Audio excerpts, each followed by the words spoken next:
Bien, muchísimas gracias. Es importante acordarnos de ese día tan interesante porque hace 7 años se empezó a abrir solamente el espacio de la parte del fondo, que era la carceleta o la parte más bien del calabozo de la cárcel de gobernamiento, con una intención de que, siendo aquello depósito, se pueda mejorar y tal vez utilizar otra vez como depósito, pero las ideas fueron cambiando, ya que en ese espacio se encontraron restos humanos de la época colonial, republicana también, inclusive de la época de la dictadura. Se comenta que eran gente que los han torturado en ese lugar. Entonces ahí nace un poquito la intención de por qué no hacer algo importante con este espacio.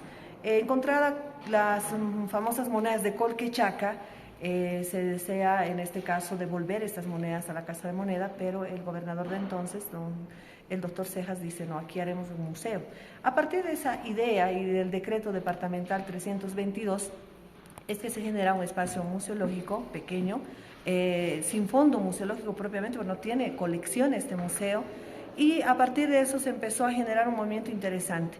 Entonces la propuesta para que se genere un museo con gran intención de ampliación, de implementación museográfica, nace por la historia de este edificio. Estamos hablando que muy pronto el edificio de la gobernación va a ser desalojado de a poco, porque tiene un edificio más moderno, con las características que se necesita dentro de la administración pública en la zona baja, y todo este lugar va a convertirse en un museo. Ahora, ¿qué va a pasar en este lugar?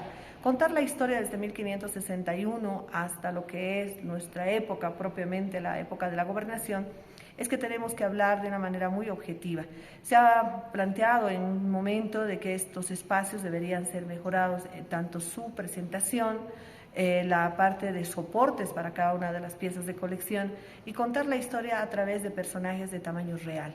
Queremos convertir este museo como una especie de museo de cera, ¿no? Para que aquí estén los personajes desde Diego Hualpa, que fue el que descubrió la plata del Cerro Rico, porque aquí está el testamento de Hualpa, de don Francisco de Toledo, de los personajes más ricos de Potosí, como en este caso fue don Antonio López de Quiroga, don José de Quirós, hablar de la época y la sociedad de ese tiempo.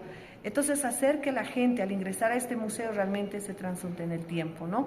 Es algo muy importante mencionar que este museo va a tener alrededor de 10 salas que van a contar cronológicamente esa historia. Vamos a tener la galería de prefectos y gobernadores de Potosí. Vamos a tener una sala muy específica del Libertador Simón Bolívar, porque él ha estado en este lugar más o menos por un mes. Vamos a hablar de esa sociedad de damas con alta alcurnia que tuvo la ciudad potosina. Entonces, imagínense lo que va a representar este museo. Estamos nosotros dentro de la Secretaría de Turismo y Cultura apostando por ello. El señor gobernador ha dado todo su impulso para lograr este propósito. Y no solamente es el edificio del Cabildo, también es rescatar el edificio de la actual policía, porque es parte también de la gobernación, y ese lugar se va a convertir en el centro de las culturas de Potosí, porque tenemos 41 municipios, un municipio autónomo donde tenemos que expresar su identidad cultural, tejido, cerámica, su acción cultural, su cosmovisión.